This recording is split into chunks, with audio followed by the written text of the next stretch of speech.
Good evening, Finn fans, and welcome to another episode of AT Fins News. Today we're going to be discussing the Miami Dolphins' dominant 33-10 victory over the Carolina Panthers. So without further ado, let's get right into it, shall we? So as a Dolphin fan, I know we've all wanted one thing from this football team, and that is a game with complimentary football in all three phases of the game. And finally, we got to witness it take place this Sunday. And it was such a joyous game to watch just because we finally got to see that complimentary football. And it's so fun to see. Let's just look at the box score real quick, shall we? Just to add proof to what I'm saying. The first quarter, the Dolphins scored 7 points. If people ask why did they get those 7 points, our special teams came to play. Duke Riley came off the edge. The lineman on the special teams play for Carolina made a mistake by trying to take Justin Coleman off the edge instead of going for the guy that was in the middle. And Duke Riley blocked it. Justin Coleman picked it up, and he got pretty much carried into the end zone. So we got 7 points there because our special teams made plays, right? Second quarter comes along with the Miami Dolphins. Then we start seeing our defense put the hammer down and dominate Cam Newton, which I said in my preview show that one of our keys to victory is we have to contain Cam Newton. We can't let him escape the pocket and get these runs that are backbreakers for the defense when it's 3rd and 10 and he goes for 11 or 12. And we did just that. We made him a pocket passer, and we all know that Cam Newton's never been a good pocket passer. He'll have his flashes because he's an athlete in the NFL, but that's not what he's known for. And that's exactly what the Dolphins defense did. They made him a one-dimensional quarterback, and we've seen how it worked out. He got benched in the fourth quarter because he was just having such a miserable game. He threw 2 interceptions. The first one interception was to Javon Holland, right? Which, might I add you, Javon Holland, that dude's going to be a beast, man. For all of us nitpicking him at the beginning of the year, saying he's might not be the guy, the defense doesn't trust him, he's coming along slowly. Well, these last, I would say, 4 weeks, you can see his improvement game in and game out. And that dude's going to be special, man. He can read a defense. He can read the offense really quick. He's a ball hawk, and he's only going to be a better ball hawk as more comfortable he gets in this defense. But he makes plays all over the field. Not only can he intercept the ball, he can blitz off the edge and cause havoc like we've seen against Lamar Jackson when we played Baltimore, right? We've seen him get another interception, I believe, against Houston Texans. So he's had 2 in the last 4 games. He's getting comfortable, man. He makes big hits for a guy that's not that big of a dude. He's only going to get bigger. He can lay the wood, man, and you love to see that from a young player especially. He's not just into the glamour of getting the picks, and that's all nice. That's nice and everything, but he's into laying that wood, and we need that as a safety. So we got Javon Holland's interception. Our offense couldn't capitalize. Whatever, that's fine. Our offensive line is still a work in progress, as you guys know. They didn't play perfect by any means, but they were serviceable, and they are starting to play better as a unit, I'll say. But it's still a work in progress. We can all agree on that. And then, so the Carolina Panthers get the ball back, and the Dolphins defense shuts Cam Newton down again. And Xavier Howard just makes a beautiful play, baiting Cam Newton to throw the ball to DJ Moore. He was trailing DJ Moore the whole time, and making Cam Newton think that DJ Moore had an open lane. And Cam Newton threw the ball, fell for it, and Xavier Howard just picked him off, took it down to the 10-yard line. And then our offense played complimentary football. We were able to capitalize on that interception. And how many times have we seen it throughout even this year? Or last year, or the years prior, for all that matters. We'll get a turnover on a huge moment, and our offense gets a field goal for at the 10-yard line. They can't capitalize fully on that 7 points, right? Tua does a masterful job hitting Waddle in the end zone on that third down play from I believe the 8-yard line. The timing was impeccable. Gesicki was going on a little like a corner route. Jalen Waddle was coming in with like a little curl, and Tua threw the ball right before he even turned around, and it was just a beauty to watch the timing on that play. Jalen Waddle's coming to his own, right? I mean, you can see it. I mean, I believe he's 6th in the league with receptions this whole year. He's damn near close to breaking Chris Chambers' receiving rookie record. So we got that to look forward to and track at the end of the year. So, I mean, it's just we're firing on all cylinders. And when we're firing on all cylinders, it's a beautiful thing to watch. And then after we scored that touchdown to get 7 points in the second quarter, towards the end or the middle of the second quarter, we were able to put up another touchdown on a running play. But it was led by Tua and Waddle again. Tua hit Waddle on a beautiful slant, like a post slant, probably like a little skinny post route, and he put the ball right where it needed to be, where Waddle didn't have to stop and wait for the ball. It was just right in his hands. He just made one move, and you see the speed on Waddle. He just flies down the field. He got us down to like the 10-yard line, and we were able to punch the ball in with the Myles Gaskin touchdown, right? So you see in the first half, we have 7 points. Our special teams scored that. In the second quarter, we had 14. One was the defense gave us the ball at the 10, but our offense still has to put it in the end zone, which they did. And then on another drive, the offense led by Tua was able to put another touchdown in with the Myles Gaskin run. So in the first half, we have 21 points, right? In the last games, we would see the offense start off real fast, like the first possession would score a touchdown, right? And then you wouldn't see any more points the rest of the half. For us to put 7 in the first quarter and 14 in the second, that's what we're looking for, guys. If we can be consistent like this, we're going to be hard to beat, and it doesn't matter who we play. It can be a top-notch team in the NFL, or it can be a bottom feeder. We're going to come out on top if we can play consistent football in all 3 phases. That's why this was such a beautiful game to watch as a Dolphin fan. We finally seen all 3 phases come together, right? And another big, in my pregame show, my biggest thing to help the Miami Dolphins win this game, or a key to victory, would be to stop Christian McCaffrey. That's who I was worried about. The Dolphins are religiously bad at stopping the run. But if you just look at Christian McCaffrey, I know he got hurt like the end of the second quarter. It was almost the first half was over. But he had 10 carries for 35 yards, only averaging 3.5 yards a carry, right? We were smothering Christian McCaffrey. We were gang tackling him.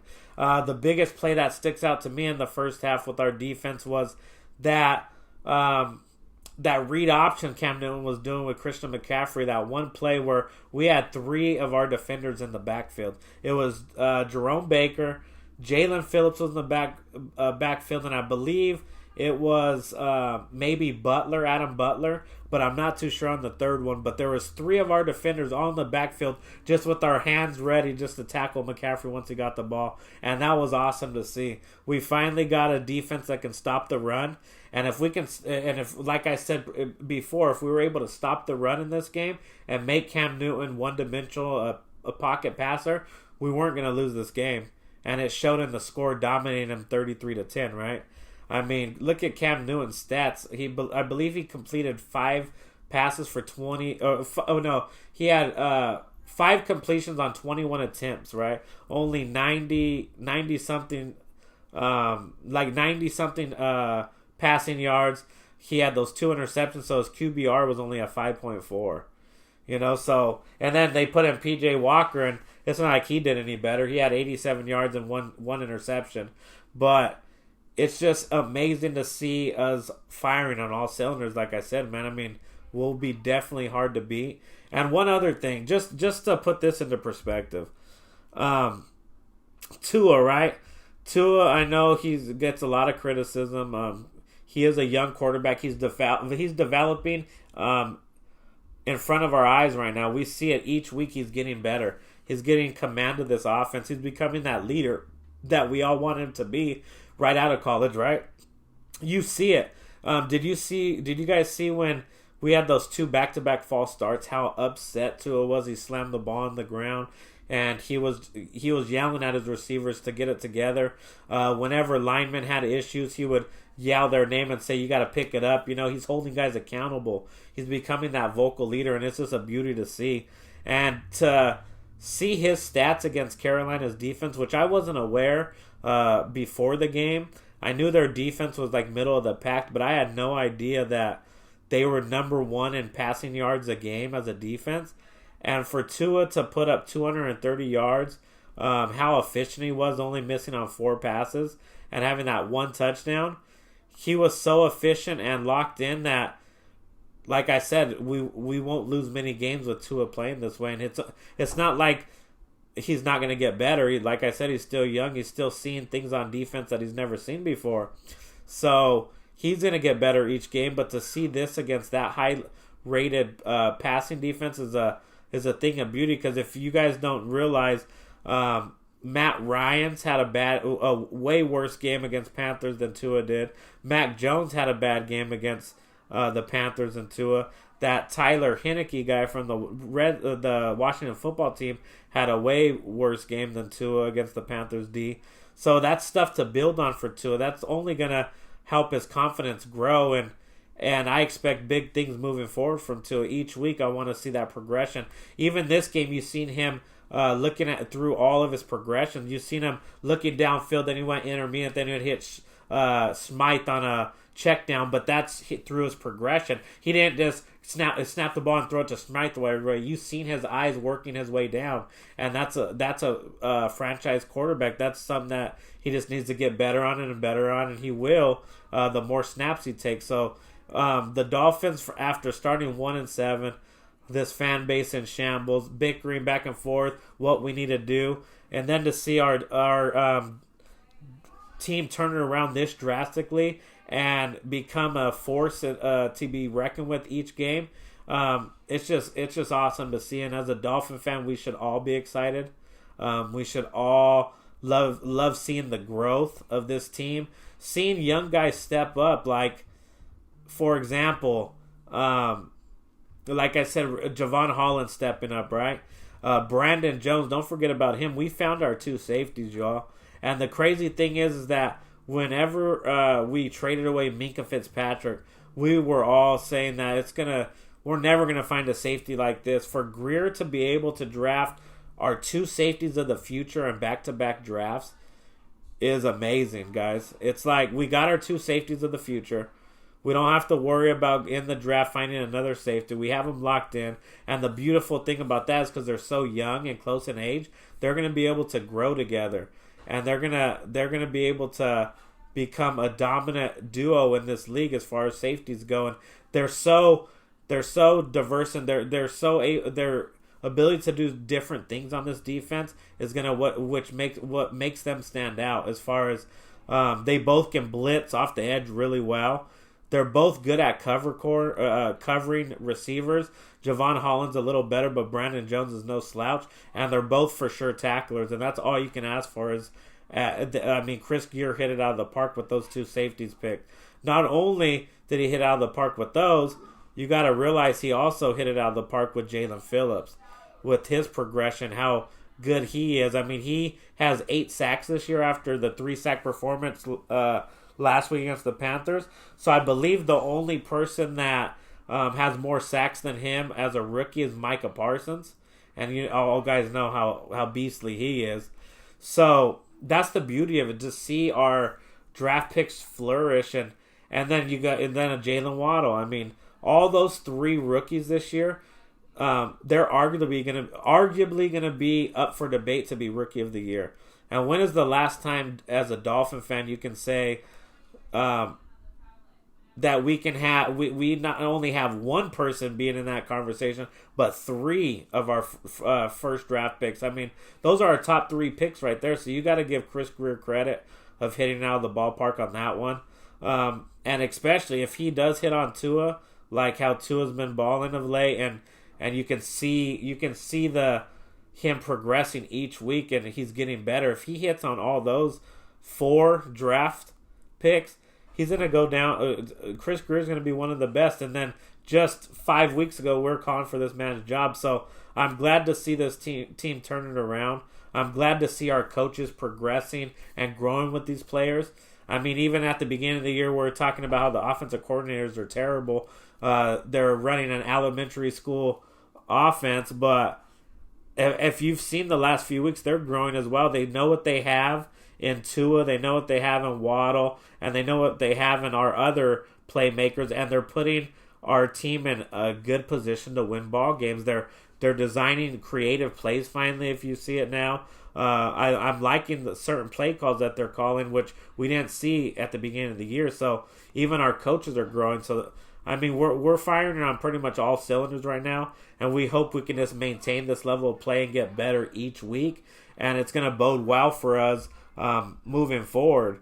The thing that I think they need to keep doing is running the ball. You've seen the last couple weeks, they're more dedicated to running the ball, and that's not only helping our line get a groove, running game groove, but it's helping Tua because those linebackers are starting to having to come up because they're respecting the run. I mean, even though we didn't get a 100-yard rusher from one person, if you look collectively, we did get a 100-yard performance on the ground with Gaskins getting 16 carries for 49 yards.